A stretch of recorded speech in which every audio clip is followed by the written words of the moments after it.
नमस्कार साथियों, कलाम परिवार में आप सभी का हार्दिक स्वागत है। साथियों, हम पढ़ रहे हैं भारत का संविधान और भारत के संविधान में हमने संविधान के वैचारिक तत्वों को कंप्लीट कर लिया है। उसके बाद में हमने पढ़ना प्रारंभ किया था संसदीय व्यवस्था के बारे में। तो संसदीय व्यवस्था की जो प्रथम क्लास थी उसके अंदर हमने संसदीय प्रणाली की विशेषताओं के बारे में जाना। दूसरी क्लास में हमने किसके बारे में जाना, राज्यसभा के बारे में। और आज हम जिसके बारे में पढ़ने वाले हैं वो है लोकसभा। लोकसभा यानी कि लोगों की सभा। लोकसभा को लोगों की सभा क्यों बोला जाता है, इसको हम समझने का प्रयास करते हैं। लोगों की सभा। अगर भारतीय संविधान की बात की जाए या भारत के अंदर जिस प्रकार की शासन प्रणाली के स्वरूप को अपनाया गया है, उस शासन प्रणाली की बात की जाए तो भारत के अंदर अपनाया गया है लोकतांत्रिक शासन प्रणाली को। भारत में लोकतांत्रिक शासन प्रणाली को अपनाया गया है और लोकतांत्रिक शासन प्रणाली में जो शासन सत्ता का जो केंद्र होता है वो होता है जनता। और भारत की जो प्रस्तावना है वो प्रस्तावना भी बोल रही है कि हमारा जो शासन है उस शासन के स्वरूप में जो शक्ति का स्रोत है वो स्रोत क्या है, भारत की जनता है या हम भारत के लोग हैं। हमारी प्रस्तावना क्या बोल रही है, हम भारत के लोग, हम भारत के लोग। और हम भारत के लोग क्या कर रहे हैं कि निर्वाचन प्रणाली के माध्यम से या चुनावों के माध्यम से हम भारत की जनता क्या कर रहे हैं, अपनी जो शक्ति है या जो अपनी इच्छा है उस इच्छा को क्या कर रहे हैं, ट्रांसफ़र कर रहे हैं या डेलीगेट कर रहे हैं। ये हम अपनी इच्छा को किनको ट्रांसफ़र कर रहे हैं या किनको डेलीगेट कर रहे हैं, ये हम डेलीगेट कर रहे हैं अपने जनप्रतिनिधियों को। और ये जनप्रतिनिधि कहाँ पे जाके बैठते हैं, ये जनप्रतिनिधि जाके बैठते हैं लोकसभा में। कहाँ पे जाके बैठते हैं, लोकसभा में बैठते हैं। और लोकसभा के अंदर जो बहुमत दल होता है, लोकसभा में जो बहुमत दल होता है वो क्या कर लेता है, सरकार का गठन कर लेता है। और जो अल्पमत में होता है वो किसकी भूमिका निर्वाह करता है, विपक्ष की भूमिका निर्वाह करता है। तो इस प्रकार से हमने ये जाना कि लोकसभा क्या है, लोगों की सभा है। क्योंकि लोकसभा में कौन लोग बैठे हुए हैं, वह लोग बैठे हुए हैं जो क्या कर रहे हैं, जनता की इच्छा का प्रतिनिधित्व कर रहे हैं या जनता की इच्छा को प्रदर्शित कर रहे हैं। लोकसभा को हम क्या बोलते हैं, निम्न सदन भी बोलते हैं। लोकसभा को हम क्या बोलते हैं, प्रथम सदन भी बोलते हैं। क्योंकि प्रथम सदन इसलिए बोलते हैं क्योंकि लोकतांत्रिक शासन प्रणालियों में लोगों की भूमिका महत्वपूर्ण है। और क्योंकि जो लोकसभा है वो किसका प्रतिनिधित्व कर रहा है, वो लोगों का प्रतिनिधित्व कर रहा है, इसीलिए लोकसभा को हम क्या बोलते हैं, प्रथम सदन भी बोलते हैं। अब हम क्या कर रहे हैं, हम ये कर रहे हैं कि जो PYQs हैं उन PYQs को इस प्रकार से अरेंजमेंट किया गया है ताकि आपके जो टॉपिक है यानी कि जो लोकसभा का टॉपिक है वो टॉपिक भी क्या हो जाएगा, कंप्लीट हो जाएगा। और PYQs यानी कि क्वेश्चन को सोल्व करने का हम तरीका भी सीख पाएंगे। तो हम बढ़ते हैं जो लोकसभा का जो क्वेश्चन नंबर 1 है उसकी तरफ। तो क्वेश्चन नंबर 1 क्या बोल रहा है कि लोकसभा की संरचना यानी कि लोकसभा की स्ट्रक्चर से रिलेटेड है के संदर्भ में निम्नलिखित कथनों पर विचार कीजिए। यानी कि जो स्टेटमेंट दिए गए हैं उन पर आपको विचार करना है। अगर हम स्टेटमेंट नंबर 1 की बात करें, इसमें क्या बोला गया है कि संविधान के अनुच्छेद 81 का संबंध लोकसभा से है। अब देखो, अगर हम आर्टिकल की बात करें तो आर्टिकल 79 किससे संबंधित है, आर्टिकल 79 है संसद के गठन से संबंधित, यानी कॉन्स्टिट्यूशन ऑफ पार्लियामेंट। संसद का गठन किन किन के मिलने से होता है, संसद का गठन होता है राष्ट्रपति, लोकसभा एवं राज्यसभा के मिलने से होता है। और ध्यान में यह रखना है कि राष्ट्रपति क्या है, संसद का अंग है, संसद का सदस्य नहीं है। उसके बाद में अगर हम बात करें आर्टिकल 80 की, तो आर्टिकल 80 में क्या दे रखा है, राज्यसभा का गठन दे रखा है, राज्यसभा की संरचना दे रखी है या composition of state of council के बारे में दिया हुआ है। उसके बाद में अगर हम बात करें आर्टिकल 81, तो आर्टिकल 81 के अंदर क्या दिया है, आर्टिकल 81 में दिया हुआ है लोकसभा की संरचना के बारे में। तो स्टेटमेंट में ये बोला गया कि आर्टिकल 81 का संबंध लोकसभा से है। तो स्टेटमेंट नंबर 1 क्या हो जाएगा साथियों, करेक्ट हो जाएगा।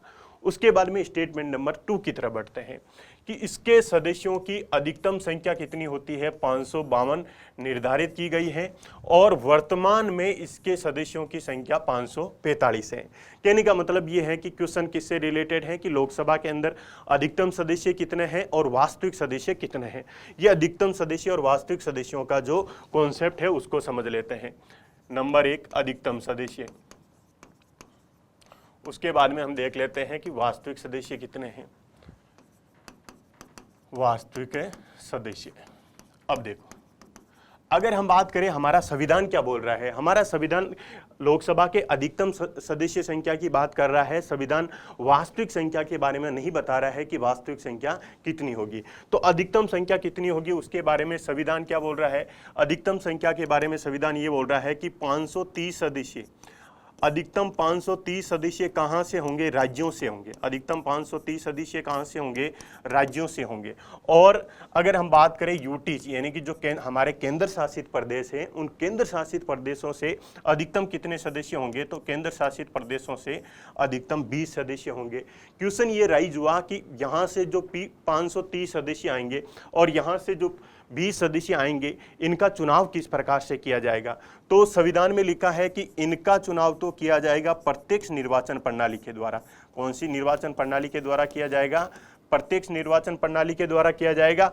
जबकि जो यूटीज हैं, यहाँ से जो लोकसभा के सदस्य आने वाले हैं, उनका जो निर्वाचन है उसके संदर्भ में कौन तय करेंगे? संसद विधि के द्वारा, संसद की विधि के द्वारा तय किया जाएगा। इसका तात्पर्य ये हुआ कि संविधान के अंदर नहीं लिखा है कि जो यूनियन टेरिटरीज के जो लोग हैं उनका निर्वाचन किस प्रकार से होगा। इसमें लिखा हुआ है कि संसद विधि बनाकर ये निर्धारित करेगी कि जो केंद्र शासित प्रदेश से जो लोकसभा के सदस्य आएंगे वो किस प्रकार से आएंगे। उसके बाद में यहाँ पे केवल प्रत्यक्ष निर्वाचन प्रणाली लिखा था, यहाँ पे संसदीय विधि लिखा था। तो संसद ने क्या किया साथियों? एक विधि का निर्माण किया। उस विधि का नाम क्या है? जन प्रतिनिधित्व अधिनियम, जन प्रतिनिधित्व अधिनियम 1950। ध्यान क्या रखना है? ध्यान आपको ये रखना है कि सांसदों की जो योग्यता एवं अयोग्यता से संबंधित जो विधि है वो तो है 1951 की।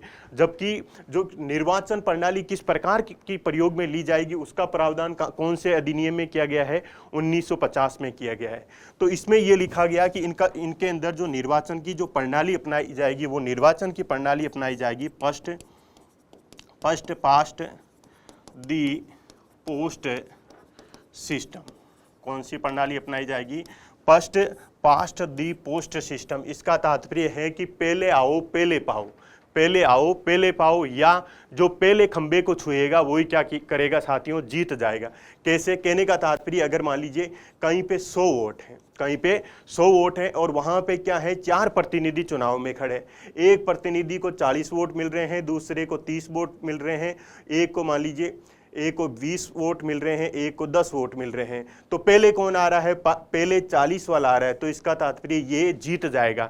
तो इसका तात्पर्य ये हुआ कि first past the post system के अंदर 50% वोट लाना जरूरी नहीं है, अपितु पहले आना जरूरी है। इसका तात्पर्य ये केवल 40% वोट लेके आके भी ये सदस्य क्या करेगा साथियों? चुनाव में जीत जाएगा। तो यहाँ पे हमें क्या ध्यान में रखना है कि जन प्रतिनिधित्व अधिनियम 1950 के तहत जो हमारे लोकसभा के जो सदस्य हैं उनका निर्वाचन किस प्रकार से किया जाएगा? First past the post system के द्वारा किया जाएगा। लोकसभा के अंदर अधिकतम सदस्य संख्या कितनी होगी? 530 प्लस 20 प्लस 2 सदस्य।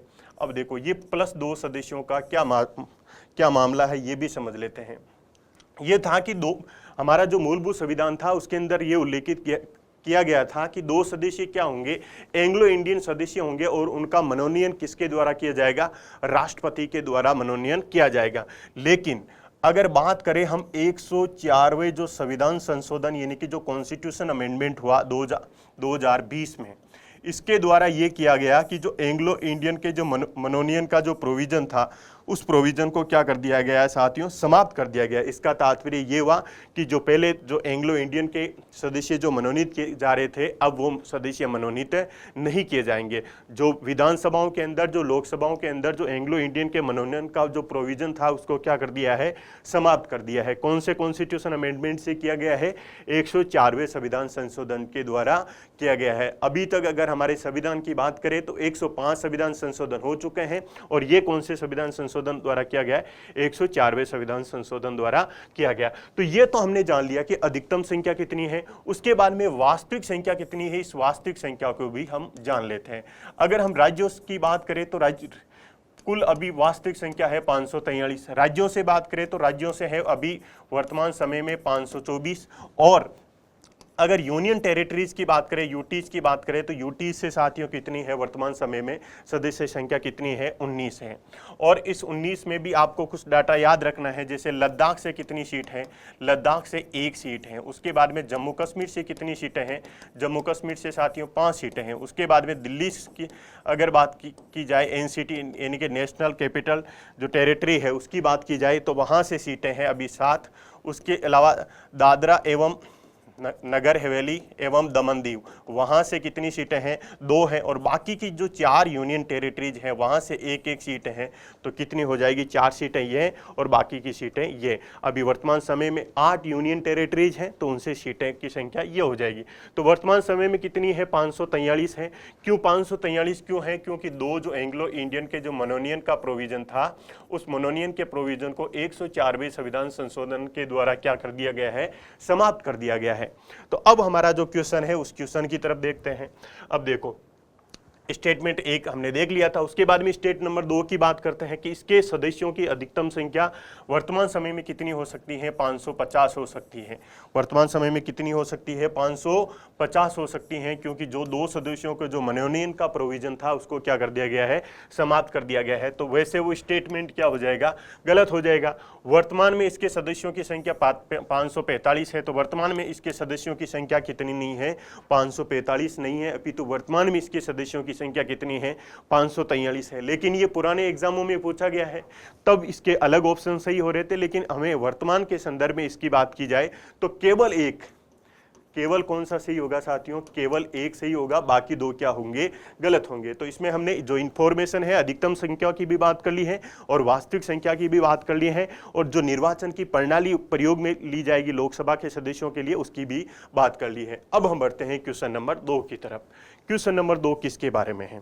पहले तो क्वेश्चन को देख लेते हैं कि वर्तमान लोकसभा में प्रत्येक राज्यों के लिए स्थानों का आवंटन, वर्तमान की जो लोकसभा है उसमें राज्यों, प्रत्येक जो राज्य हैं उन राज्यों के लिए जो स्थानों का आवंटन है वो आधारित है 1951 की जनगणना पर, 1961 की जनगणना पर, 1971 की जनगणना पर, 1981 की जनगणना पर। अब देखो, इस कॉन्सेप्ट को हम समझने का प्रयास करते हैं कि ये राज्यों को जो सीटों का आवंटन किया गया है वो सीटों का आवंटन किस आधार पर किया गया है। तो राज्यों को जो सीटों का आवंटन है, राज्यों को सीटों का आवंटन, राज्यों को जो सीटों का आवंटन किया गया है उस आवंटन का आधार क्या लिया गया है? जनसंख्या लिया गया है। आधार क्या लिया गया है? जनसंख्या। यानी कि जिस राज्य, इसका तात्पर्य ये हुआ कि जिस राज्य की जनसंख्या जितनी ज्यादा होगी उस राज्य के लिए लोकसभा की सीटें क्या होगी? उतनी ज्यादा होगी। और जिस राज्य के लिए जनसंख्या कम होगी उस राज्य के लिए क्या होगा? लोकसभा की जो सीटें हैं वो सीटें भी क्या होने वाली है? कम होने वाली है। अगर हम बात करें इसके लिए कौन से सिद्धांतों को अपनाया गया है, इसके लिए 2 सिद्धांत अपनाए गए हैं। वो सिद्धांत इंपॉर्टेंट है, वो हमें ध्यान में ये रखना है कि क्या सिद्धांत है। नंबर 1 तो ये ध्यान में रखा जाएगा कि राज्यवार जो सीटों का आवंटन किया जाएगा वो राज्यवार सीटों का आवंटन जनसंख्या के समानुपात में किया जाएगा। जनसंख्या के राज्यों के बीच में जो सीटों का आवंटन है वो जनसंख्या के समानुपात में किया जाएगा। जनसंख्या के समानुपात में किया जाएगा। और नंबर 2 सिद्धांत ये ध्यान में रखना है कि राज्यों के अंदर एक ही राज्य है और उस राज्य के अंदर जो लोकसभा की सीटें हैं, लोकसभा की सीटों, वहां पे भी सीटों में भी समानुपात का सिद्धांत अपनाया जाएगा।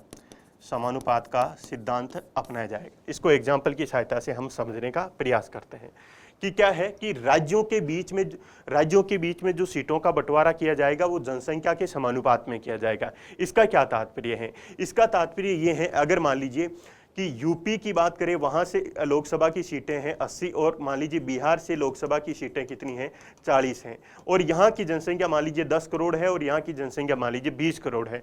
तो जनसंख्या के समानुपात में सीटों का क्या किया जा रहा है? बंटवारा किया जा रहा है, क्योंकि यहाँ पे सीटों का अनुपात क्या है? 2:1 है, और यहाँ की जो जनसंख्या है उस जनसंख्या का अनुपात भी क्या है? 2:1 है। तो इसका तात्पर्य ये हुआ कि जिस राज्य की जनसंख्या ज्यादा, वहां से लोकसभा की सीटें भी क्या हो जाएगी? ज्यादा हो जाएगी। तो ये तो है कि राज्यों के बीच में जैसी जनसंख्या है उसी अनुपात में सीटों का बंटवारा किया जाएगा। उसके बाद में है कि राज्यों के अंदर यानी कि राजस्थान में कुल लोकसभा की कितनी सीटें हैं, 25 सीटें हैं। अगर मान लीजिए अजमेर में जो लोकसभा की सीट है वहां पे कुल जनसंख्या का जो प्रतिनिधित्व है वो है मान लीजिए 10 लाख। तो इस प्रकार का अरेंजमेंट किया जाएगा कि प्रत्येक सीट कितनी जनसंख्या का प्रतिनिधित्व करे, 10 लाख की जनसंख्या का प्रतिनिधित्व करे। अगर मान लीजिए जनसंख्या बढ़ गई और अजमेर की जो सीट है उसके लिए जनसंख्या का जो प्रतिनिधित्व है वो बनाया गया 20 लाख, तो कोशिश इस प्रकार से की जाएगी कि राजस्थान की जो 25 की 25 सीटें हैं वहां पे भी क्या हो, जो प्रत्येक सीट है वो प्रत्येक सीट कितने का प्रतिनिधित्व करे, 20 लाख जनसंख्या का प्रतिनिधित्व करे। अब देखो इस सिद्धांत को पूरा करने के लिए क्या किया, प्रोविजन किया गया। यह प्रोविजन किया गया कि प्रत्येक जनगणना के बाद में क्या प्रोविजन था हमारे कॉन्स्टिट्यूशन के अंदर, हमारे कॉन्स्टिट्यूशन में यह प्रोविजन था कि प्रत्येक जनगणना के बाद में, जैसे ही जनगणना कंप्लीट होगी, प्रत्येक जनगणना के बाद में हम क्या करेंगे, जो ये सिद्धांत है इस सिद्धांत को पूरा करने का प्रयास करेंगे। इसका तात्पर्य है कि जो राज्य जनसंख्या, जैसे ही जनसंख्या बढ़ेगी वैसे ही हम लोकसभा की सीटों को बढ़ाएंगे और राज्यों के अंदर जो लोकसभा की सीटों का जो अनुपात है उस अनुपात में भी हम क्या करेंगे, फेरबदल करेंगे। तो प्रत्येक जनगणना के बाद में लोकसभा की सीटों में क्या किया जाएगा, लोकसभा की सीटों में परिवर्तन किया जाएगा। अब इस लोकसभा की सीटों में जब परिवर्तन किया जाएगा तो उसके लिए कोई ना कोई हमें कमीशन बनाना पड़ेगा, कोई ना कोई इंस्टीट्यूशन बनाना पड़ेगा। तो उसके लिए हमारा कॉन्स्टिट्यूशन ही बोलता है कि इसके लिए आप क्या करोगे, एक प्री-सीमन आयोग, एक किसका गठन करोगे, एक डिलिमिटेशन कमीशन का गठन करोगे, प्री-सीमन का तात्पर्य है प्री ने चारों ओर, सीमाएं ने जो सीमांकन करने वाला है, तो प्री-सीमन आयोग का गठन किया जाएगा। ये प्री-सीमन आयोग क्या करेगा साथियों, ये जो दो सिद्धांत हैं इन दो सिद्धांतों को पूरा करने का प्रयास करेगा। कहने का तात्पर्य है कि जनसंख्या के अकॉर्डिंग नई सीटों का सृजन किया जाएगा और राज्यों के अंदर जो लोकसभा की सीटें हैं उन सीटों का भी समायोजन किया जाएगा। तो इसके लिए परिसमन आयोग, अभी तक भारत में कितने परिसमन आयोगों का गठन किया जा चुका है, 4 परिसमन आयोगों का गठन किया जा चुका है।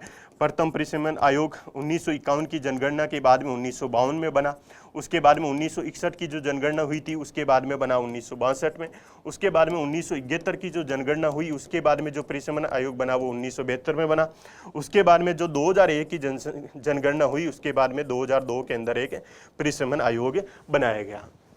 अब देखो जो हमारी प्रथम जनगणना हुई 1951 और उसके बाद में 1952 के अंदर जो परिसमन आयोग बना उसने जो लोकसभा की कुल सीटें की संख्या जो निर्धारित की थी वो की थी साथियों 490 यानी 489। उसके बाद में 1971 के अंदर 1971 में जो जनगणना हुई और उसके बाद में 1972 में जो परिसमन आयोग बनता है उसके द्वारा जो सीटों की जो संख्या निर्धारित की गई थी वो सीटों की संख्या कितनी निर्धारित की गई थी, वो सीटों की संख्या निर्धारित की गई थी 543।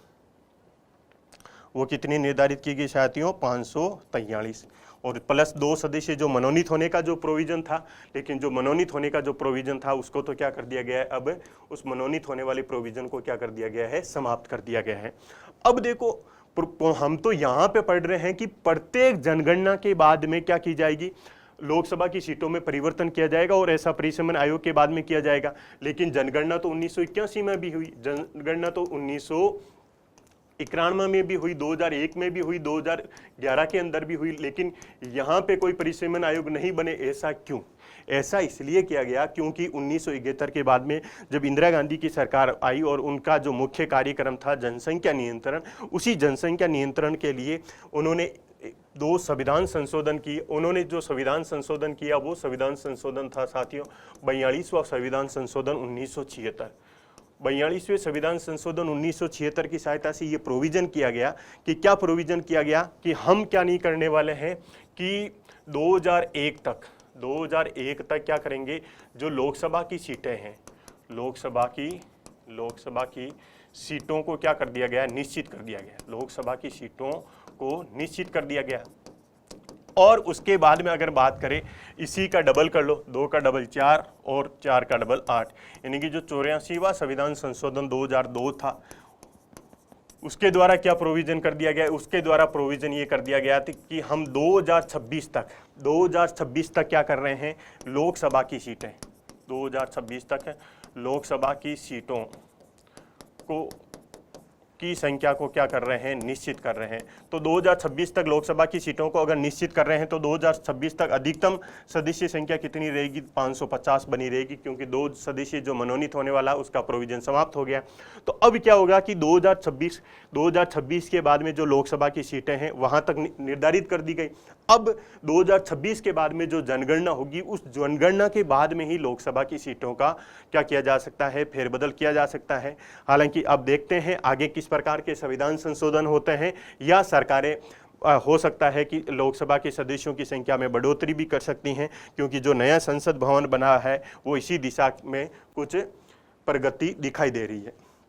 अब देखो, हमने ये देखा कि लोकसभा की कुल सीटों को तो क्या कर दिया गया, निर्धारित कर दिया गया, और लोकसभा की कुल सीटों को 1971 की जनगणना के अकॉर्डिंग निर्धारित किया गया है। तो यहां से हमें कॉन्सेप्ट में क्या ध्यान में रखना है कि वर्तमान समय में जो लोकसभा की जो सीटों का निर्धारण किया गया है वो कौन सी जनगणना के अकॉर्डिंग निर्धारित किया गया है, 1971 की जनगणना के अकॉर्डिंग इसको निर्धारित किया गया है। लेकिन क्वेश्चन ये राइज हुआ, तो फिर ये जो 4th परिसमन आयोग बना इसका गठन क्यों किया गया?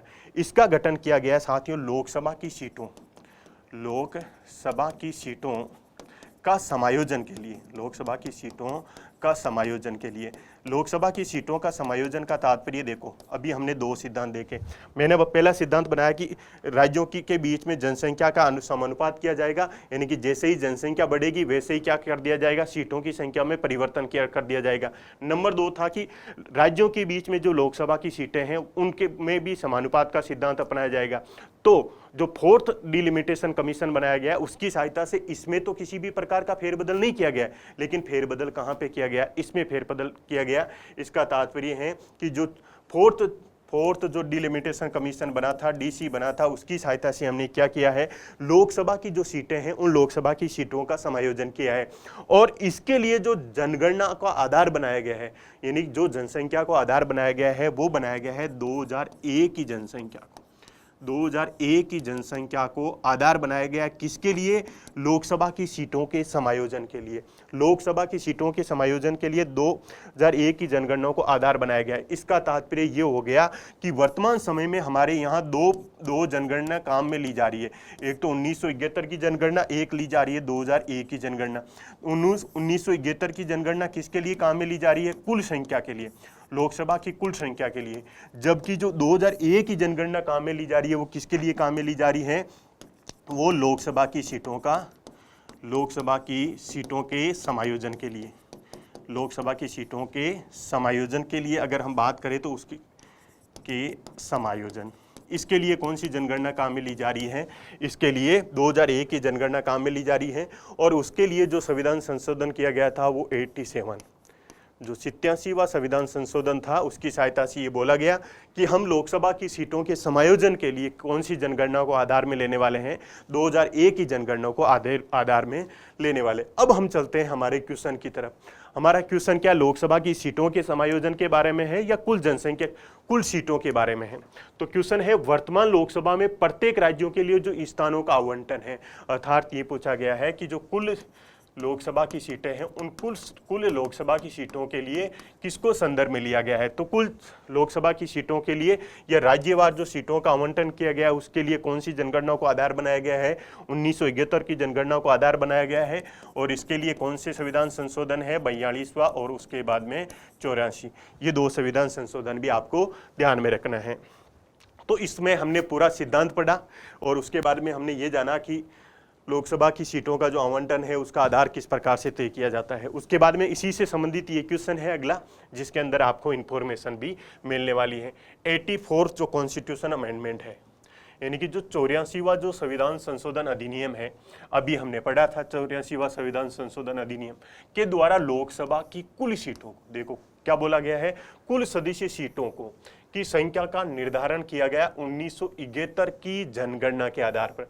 जो अभी हमने क्वेश्चन पढ़ा था उसी को वापस आंसर के फॉर्म में एक नया क्वेश्चन है। कर दिया गया, 1971 की जनगणना के आधार पर कर दिया गया, ये तब तक बदली नहीं जाएगी जब तक एक वर्ष विशेष के बाद में पहली जनगणना नहीं होगी। ये वर्ष विशेष है। तो अभी मैंने बताया कि 42वें संविधान संशोधन के द्वारा तो ये किया गया कि 2001 तक लोकसभा की कुल सीटों को क्या कर दिया गया, निश्चित कर दिया गया। लेकिन अगर हम बात करें 84 जो कॉन्स्टिट्यूशन अमेंडमेंट था उसकी सहायता से क्या कर दिया गया, 2026 तक क्या कर दिया गया, लोकसभा की जो कुल सदस्य संख्या है उसको निश्चित कर दिया गया। और ये बोला गया कि 2026 के बाद में जब हम जनगणना करेंगे, उसी जनगणना के बाद में हम क्या करने वाले हैं, लोकसभा की सदस्य संख्या को परिवर्तित करने वाले हैं। तो वो वर्ष विशेष कौन सा है, वो वर्ष विशेष कौन सा है साथियों, 2026। ऐसा कौन से संविधान संशोधन के द्वारा किया गया, 84 कॉन्स्टिट्यूशन अमेंडमेंट के द्वारा किया गया। नेक्स्ट क्वेश्चन की तरफ बढ़ते हैं। नेक्स्ट क्वेश्चन किससे संबंधित है, नेक्स्ट क्वेश्चन है साथियों प्री सिमन आयोग से संबंधित। पहले हम ऑप्शन देख लेते हैं क्या बोला है। प्री सिमन आयोग यानी जो डिलिमिटेशन कमीशन है, उसके बारे में निम्नलिखित में से कौन सा कथन सत्य है, यानी कि आपको करेक्ट स्टेटमेंट बताना है। नंबर ए बोला है कि इसका अध्यक्ष मुख्य निर्वाचन आयुक्त होता है। उसके बाद में 2 में बोला गया है कि इसकी अनुशंसाओं को न्यायालय में चुनौती दी जा सकती है। अब देखो क्वेश्चन किससे संबंधित है, प्री सिमन आयोग से संबंधित है। तो हम प्री सिमन आयोग के बारे में जान लेते हैं। प्री सिमन आयोग, डिलिमिटेशन कमीशन। अब देखो क्या कॉन्सेप्ट है। अभी हमने देखा कि प्रत्येक जनगणना के बाद में क्या किया जाएगा, लोकसभा की कुल सदस्य संख्या को परिवर्तित किया जाएगा और लोकसभा की जो सीटें हैं उनका क्या किया जाएगा, समायोजन किया जाएगा। उसके लिए हम एक आयोग का गठन करने वाले हैं। उस आयोग का क्या नाम होगा, उस आयोग का नाम होगा प्री सिमन आयोग होगा। प्री सिमन आयोग का गठन किसके द्वारा किया जाएगा, संसद विधि बनाकर ऐसा गठन करेगी। अभी तक कितने प्री सिमन आयोगों का गठन किया जा चुका है, 4 प्री सिमन आयोगों का गठन किया जा चुका है। लेकिन क्वेश्चन किससे संबंधित है, प्री सिमन आयोग की जो संरचना है उस संरचना से संबंधित है। तो इसका अध्यक्ष किसको बनाया जाएगा, नंबर 1 है कि इसका अध्यक्ष किसको बनाया जाएगा। इसका अध्यक्ष बनाया जाएगा जो सुप्रीम कोर्ट का कोई भी न्यायाधीश, सुप्रीम कोर्ट का क्या होना चाहिए, न्यायाधीश होना चाहिए। इसको सुप्रीम कोर्ट का न्यायाधीश इसलिए बनाया जाएगा ताकि जो प्री सिमन की जो गतिविधियां होती हैं उसको क्या रखा जा सके, उसको स्वतंत्र एवं निष्पक्ष रूप से किया जा सके। वरना क्या होगा कि साथियों भारत में किस प्रकार की राजनीति चलती है, पहचान आधारित राजनीति चलती है, यानी जाति आधारित, धर्म आधारित, भाषा आधारित राजनीति चलती है। तो अगर मान लीजिए लोकसभा के सदस्यों में से या विधानसभा के सदस्यों में से या किसी राजनेता को इसको अध्यक्ष बना दिया जाएगा, तो उस कंडीशन में क्या नहीं होगा कि निष्पक्ष रूप से प्री सिमन की जो गतिविधि है वो संपन्न नहीं हो पाएगी। इसीलिए अध्यक्ष किसको बनाया गया है, अध्यक्ष किसको बनाया गया है, न्यायाधीश को बनाया गया है, ताकि कार्य क्या हो सके, निष्पक्ष रूप से हो सके और स्वतंत्र रूप से हो सके। उसके बाद में इसके जो सदस्य होंगे, पदेन सदस्य कौन होंगे, पदेन सदस्य का तात्पर्य है कि वो अन्य पोस्ट पर होते हैं लेकिन जब यहाँ पे आएंगे तो इनके लिए भी कार्य करने वाले हैं। तो पदेन सदस्य कौन हो सकते हैं, जो हमारे चीफ इलेक्शन जो कमिश्नर है, जो मुख्य निर्वाचन आयुक्त हो सकते हैं, या जो अदर जो इलेक्शन कमिश्नर है, जो अन्य निर्वाचन आयुक्त हैं, उनमें से किसी को भी किसके रूप में नियुक्त किया जा सकता है, पदेन सदस्य के रूप में नियुक्त किया जा सकता है। इसके अलावा जो राज्य के जो निर्वाचन अधिकारी होते हैं, राज्य के जो निर्वाचन अधिकारी होते हैं, उन राज्य के निर्वाचन अधिकारियों को भी क्या किया जा सकता है, पदेन सदस्य के रूप में अपॉइंटमेंट किया जा सकता है। इसके अलावा क्या किया जाएगा, इनके जो सदस्य होंगे, 5 सदस्य तो क्या होंगे, लोकसभा में से लिए जाएंगे और 5 सदस्य विधानसभा के सदस्य होंगे। अर्थात कोई राजनेता होंगे जो 5 लोकसभा से होंगे और 5 कहाँ से होंगे, राज्यों की विधानसभा से होंगे। लेकिन इन सदस्यों को किसी भी प्रकार का वोटिंग राइट नहीं दिया जाएगा, इनको किसी भी प्रकार का वोटिंग राइट नहीं दिया जाएगा। उसके बाद में जो बात ध्यान में रखने योग्य है ये है कि अगर प्री सिमन आयोग ने अगर मान लीजिए किसी भी प्रकार की अनुशंसाएं की है या किसी भी प्रकार की जो रिकमेंडेशन दी है, उनको क्या नहीं दी जाएगी, किसी भी न्यायालय के अंदर चुनौती नहीं दी जा सकती, न्यायालय में चुनौती नहीं। क्योंकि अगर न्यायालय में चुनौती देने का ऑप्शन दे दिया गया, पहले बात तो जो कार्य किया जा रहा है वो न्यायाधीश के द्वारा ही किया जा रहा है, सुप्रीम कोर्ट के न्यायाधीश के द्वारा ही किया जा रहा है, तो न्यायालय में चुनौती देने का सवाल ही नहीं उठता है। अगर मान लीजिए हमने न्यायालय में चुनौती देने का ऑप्शन दे दिया तो फिर तो हमारे कोई राजनेता संतुष्ट ही नहीं होगा, क्योंकि कहीं पे भाषा के आधार पर, कहीं पे जाति के आधार पर, कहीं पे धर्म के आधार पर जो प्री सिमन है उसका समायोजन अच्छा नहीं लगेगा उनको। तो उस कंडीशन में कोर्ट के अंदर क्या बढ़ सकते हैं, केसेज बढ़ सकते हैं, इसीलिए न्यायालय के अंदर चुनौती का ऑप्शन नहीं है। अभी तक कितने परिसीमन आयोग गठित किए जा चुके हैं? 4 परिसीमन आयोग गठित किए जा चुके हैं, जो नंबर के जो 1952 में, 1962 में और 1972 के अंदर गठित किया गया है। उनकी सहायता से क्या किया गया था, लोकसभा एवं विधानसभा की जो कुल सीटें हैं उनको भी परिवर्तित किया गया था, और उसके साथ में क्या गया था, लोकसभा एवं विधानसभा की कुल सीटों को भी परिवर्तित किया गया। इसके अलावा लोकसभा एवं विधानसभा की जो सीटें होती हैं उनका समायोजन भी किया गया था। लेकिन जो 2002 के अंदर जो परिसीमन आयोग बना और जिसने अपनी रिपोर्ट दी 2008 के अंदर, ये किसके नेतृत्व में बना था? न्यायाधीश कुलदीप सिंह के नेतृत्व में। किसके नेतृत्व में बना? न्यायाधीश कुलदीप सिंह के नेतृत्व में बना, और इन्होंने अपनी रिपोर्ट की कब दी? 2008 के अंदर। और इसकी सहायता से केवल क्या किया गया, इसकी सहायता से केवल जो लोकसभा की जो सीटें हैं, जो विधानसभा की सीटें हैं, उनका समायोजन किया गया था। अब देखो हमारा क्वेश्चन देख लेते हैं कि इसका अध्यक्ष मुख्य निर्वाचन आयुक्त होता है? नहीं, मुख्य निर्वाचन आयुक्त तो क्या होता है, इसका पदेन सदस्य होता है, जबकि इसका अध्यक्ष कौन होता है? सुप्रीम कोर्ट का न्यायाधीश होता है। उसके बाद में इसकी अनुशंसाओं को न्यायालय में चुनौती दी जा सकती है। न्यायालय में चुनौती नहीं दी जा सकती है क्योंकि कार्य किसके द्वारा किया जा रहा है? जो सुप्रीम कोर्ट के न्यायाधीश के द्वारा किया जा रहा है। उसके अलावा जो राजनीतिक विवाद हैं उनको रोकने के लिए न्यायालय में चुनौती का ऑप्शन नहीं दिया गया है। तो सही स्टेटमेंट की बात करनी है तो सही स्टेटमेंट में क्या हो जाएगा, इनमें से कोई भी सही नहीं है, यानी कि डी ऑप्शन हमारा करेक्ट हो जाएगा। अगले क्वेश्चन की तरफ बढ़ते हैं। अगला क्वेश्चन है लोकसभा के निर्वाचन के लिए नामांकन पत्र। लोकसभा के अंदर निर्वाचन का जो नामांकन पत्र है वो कौन भर सकते हैं? अगर मान लीजिए आप भी क्या चाहते हैं, लोकसभा के सदस्य बनना चाहते हैं, तो आप कहां से अपना निर्वाचन पत्र दाखिल कर सकते हैं, उसके बारे में बात की गई है। यानी कि ये हुआ कि कोई लोकसभा का सदस्य बनना चाहता है, कोई लोकसभा का सदस्य बनना चाहता है, उस सदस्य के लिए उसकी योग्यता क्या होनी चाहिए? लोकसभा सदस्य बनने के लिए उसकी योग्यता क्या होनी चाहिए, उस योग्यता के संदर्भ में बातें की गई हैं।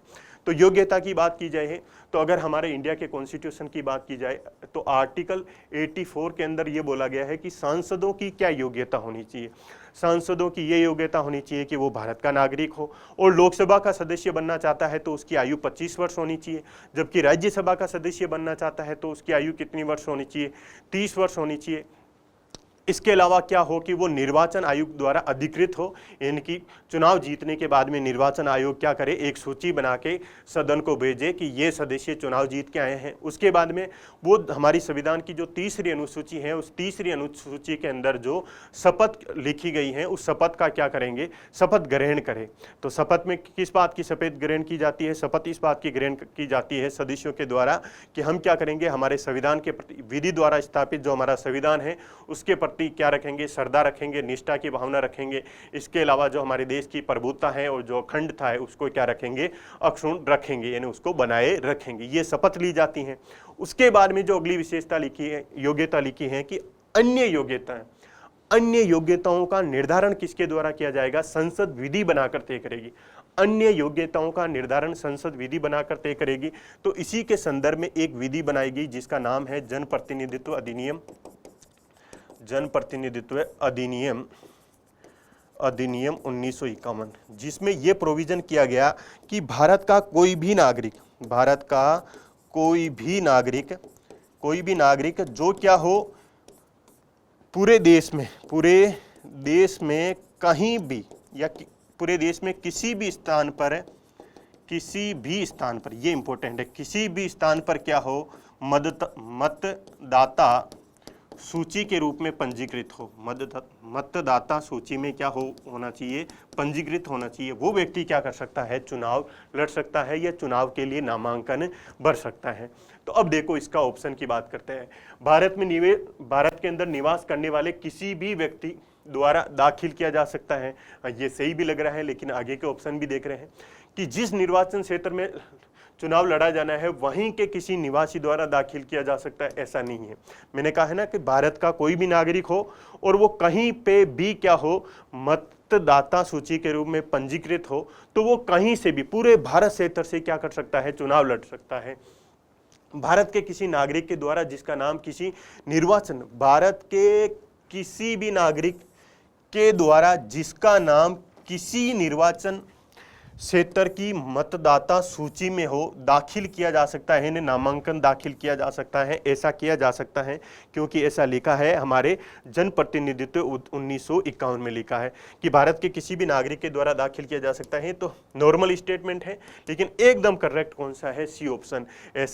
एग्जाम्पल के लिए अगर मान लीजिए आप राजस्थान के निवासी हैं और आपकी इच्छा हो गई कि आप लद्दाख से जाके चुनाव लड़ना चाहते हैं तो आप वहाँ से चुनाव लड़ सकते हैं। अगर आपकी इच्छा हो गई कि गुजरात के अंदर, गुजरात से आप क्या करना चाहते हैं? चुनाव लड़ना चाहते हैं, तो वहाँ से भी जाके आप चुनाव लड़ सकते हैं।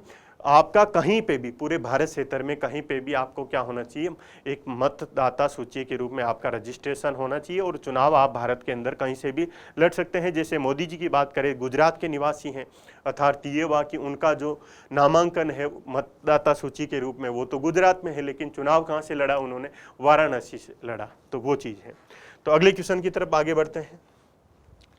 भारतीय संविधान के किस अनुच्छेद के अंदर लोकसभा में अनुसूचित जातियों को आरक्षण का प्रावधान किया गया है? यानी लोकसभा के अंदर जो सीटों के अंदर जो रिजर्वेशन का कॉन्सेप्ट है, वो रिजर्वेशन का कॉन्सेप्ट कहाँ पे दिया गया है, ये क्वेश्चन है।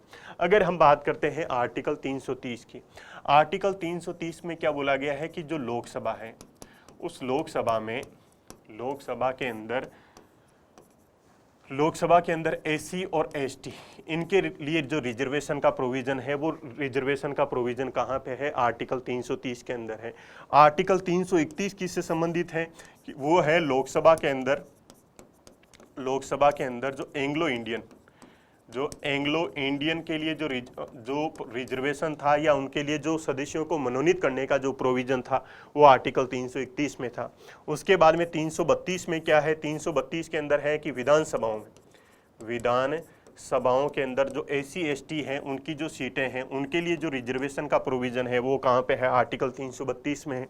उसके बाद में अगर हम बात करें आर्टिकल 333 में, तो आर्टिकल 333 में क्या प्रोविजन था कि विधानसभाओं के अंदर जो एंग्लो इंडियन है, वो एंग्लो इंडियन को क्या किया जाएगा? मनोनीत किया जाएगा या उनके लिए जो सीटें हैं वो रिजर्व रखी जाएगी। लेकिन ध्यान क्या रखने योग्य बात है कि 104वें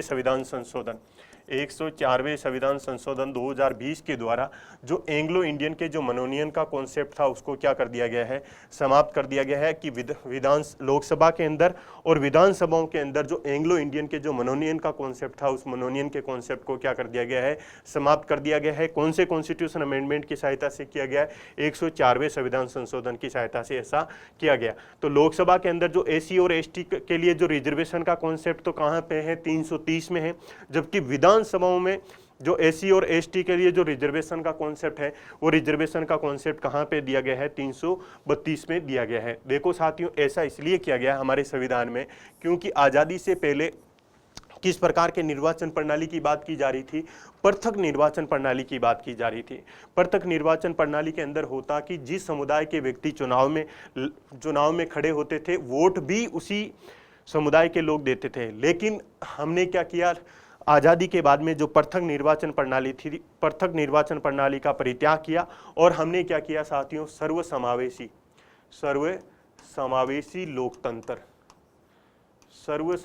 लोकतंत्र अपनाने के लिए क्या किया? समाज के जो कमजोर वर्ग थे, उन समाज के जो कमजोर वर्ग या जो समाज की मुख्य धारा से जो वंचित लोग थे, उनको समाज की मुख्य धारा में समावेशित करने के लिए हमने क्या किया? रिजर्वेशन का कॉन्सेप्ट दिया और उनको राजनीतिक क्षेत्र में, शैक्षणिक क्षेत्र के अंदर, जो लोक नियोजन के क्षेत्र में उनको क्या किया गया? रिजर्वेशन दिया गया, ताकि हमारा जो लोकतंत्र है वो लोकतंत्र कैसा बन सके?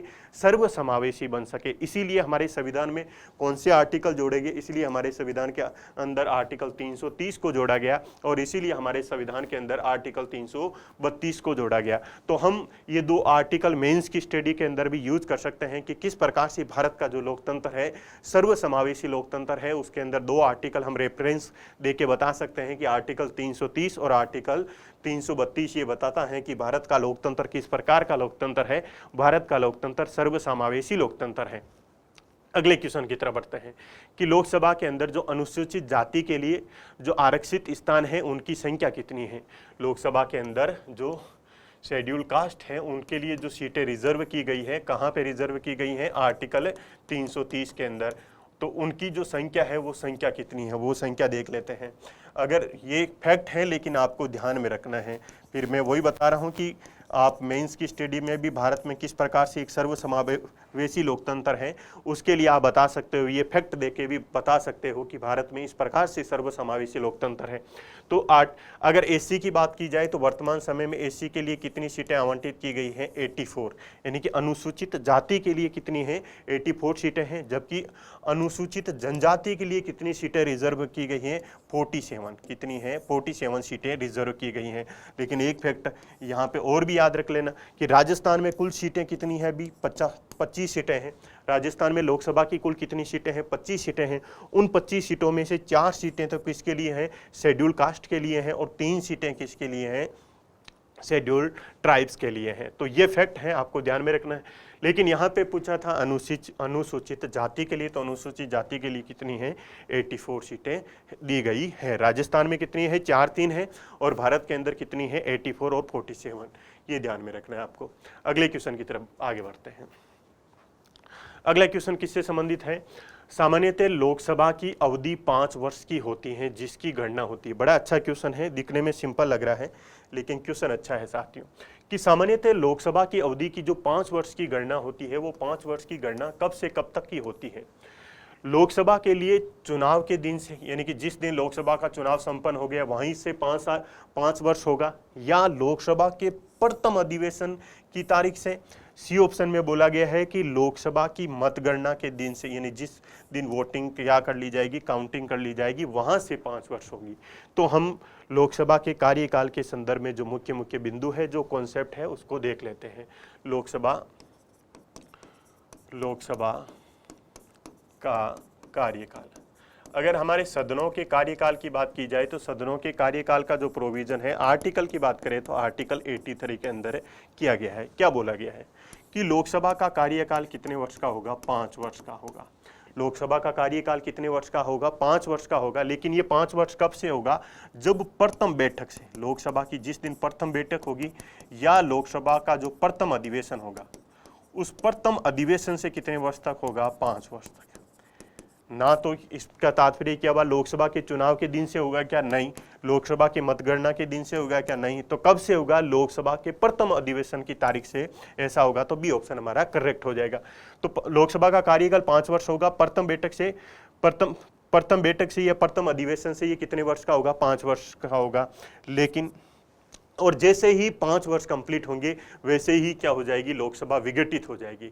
जैसे ही 5 वर्ष कंप्लीट होंगे लोकसभा अपने आप ही क्या हो जाएगी, विघटित हो जाएगी। लेकिन इससे पहले भी राष्ट्रपति द्वारा, 5 वर्षों से पूर्व भी राष्ट्रपति द्वारा क्या किया जा सकता है, इसको विघटित किया जा सकता है। 5 वर्षों से पूर्व भी राष्ट्रपति क्या कर सकता है, मंत्रिपरिषद की सलाह एवं परामर्श पर क्या कर सकता है, इसको विघटित भी कर सकता है। उसके अलावा क्या इसके कार्यकाल को 5 वर्ष ही रखा जाएगा या कभी किसी कंडीशन के अंदर या किसी परिस्थितियों में इसको बढ़ाया भी जा सकता है। तो ध्यान में रखें कि इसको राष्ट्रीय आपातकाल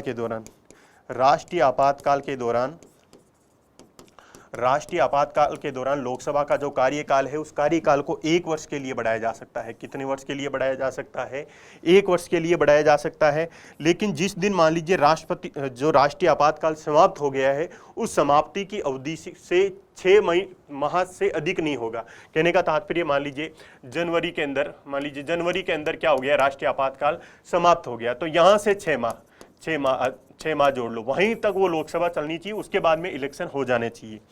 और उसके अलावा एक फैक्ट ये ध्यान में रखने हैं कि अभी तक क्या कभी बढ़ाया गया है क्या, लोकसभा की अवधि को कभी बढ़ाया गया, हाँ एक बार बढ़ाया गया था। एक बार तब बढ़ाया गया था जब 25 अप्रैल 1975 के अंदर भारत के अंदर राष्ट्रीय आपातकाल की घोषणा कर दी जाती है, और उस समय की जो लोकसभा चल रही होती है तो उस लोकसभा का कार्यकाल 1976 से 1977 तक किया जाता है।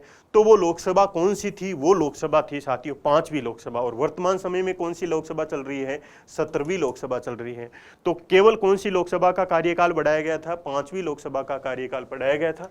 और यहाँ पे हमने इस क्वेश्चन को देख लिया है कि लोकसभा की अवधि 5 वर्ष होती है, और 5 वर्ष कब से कब तक होती है, जिस दिन क्या कर लिया जाए, लोकसभा की प्रथम बैठक होगी या लोकसभा का जो प्रथम अधिवेशन होगा उस अधिवेशन से कितने वर्ष तक होगी, 5 वर्ष तक होगी।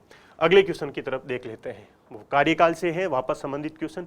लोकसभा का कार्यकाल, लोकसभा का कार्यकाल किसी भी परिस्थिति में नहीं बढ़ाया जा सकता है, गलत है साथियों। बढ़ाया जा सकता है राष्ट्रीय आपातकाल के कंडीशन में बढ़ाया जा सकता है।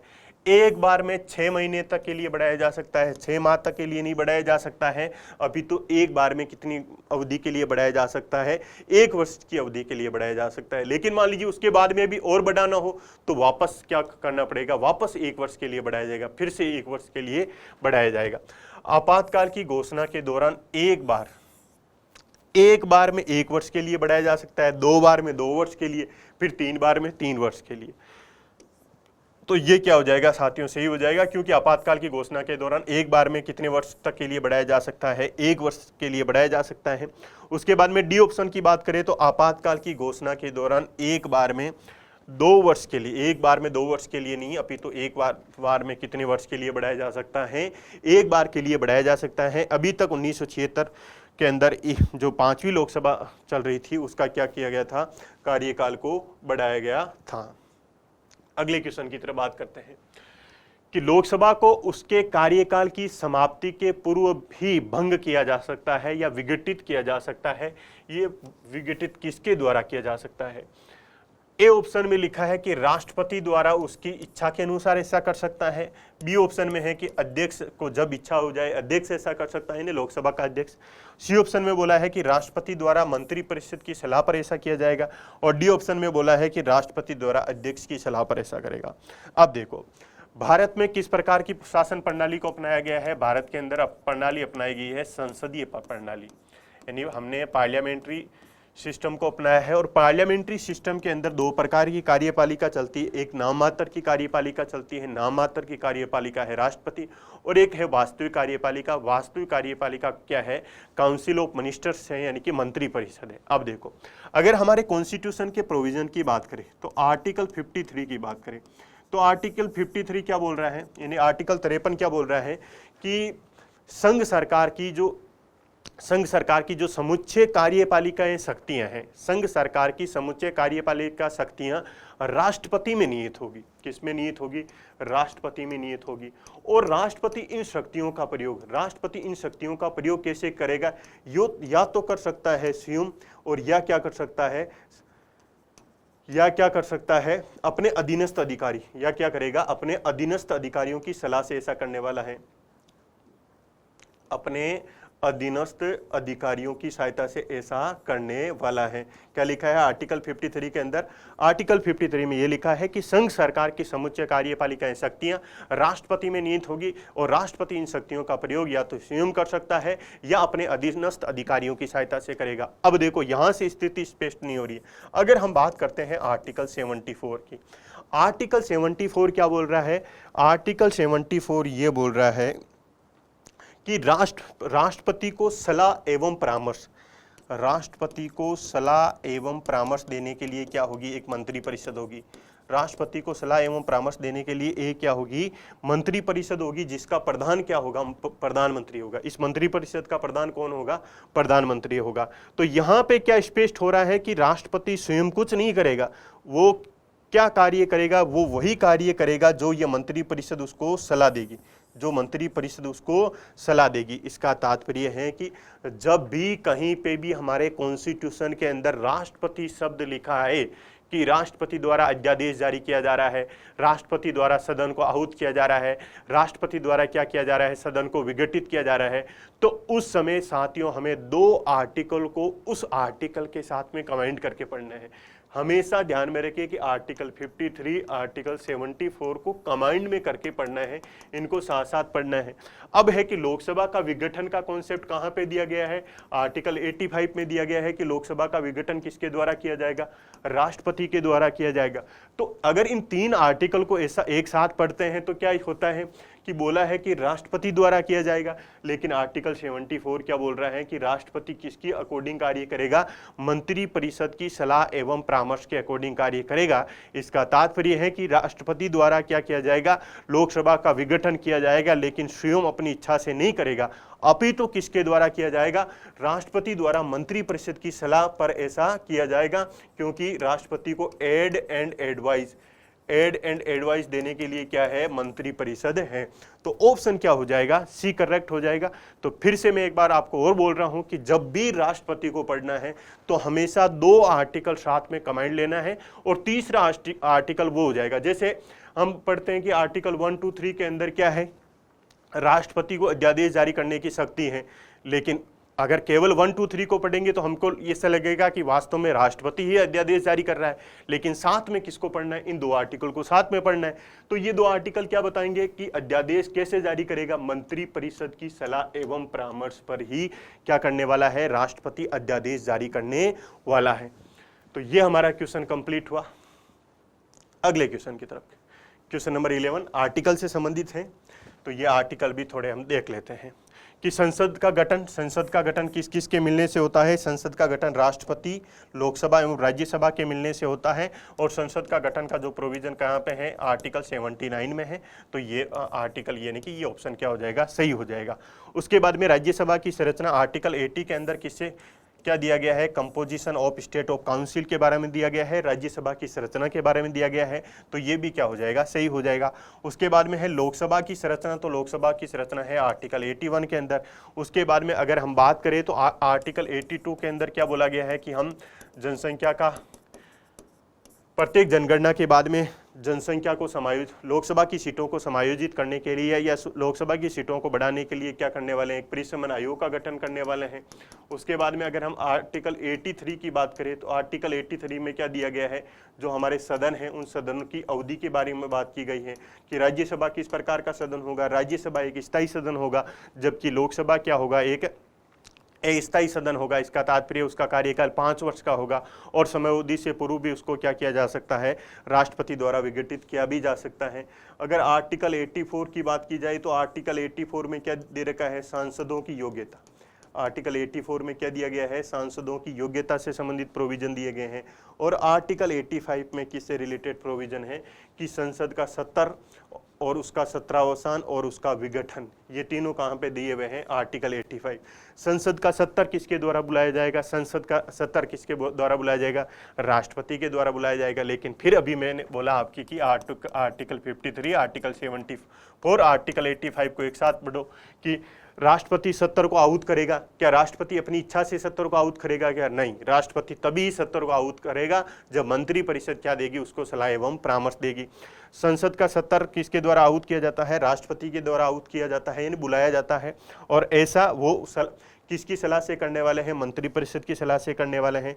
70 का अवसान, यानी कि जो संसद के अंदर 3 सत्र चलते हैं, उन सत्रों की समाप्ति की घोषणा भी किसकी के द्वारा की जाएगी, राष्ट्रपति के द्वारा की जाएगी।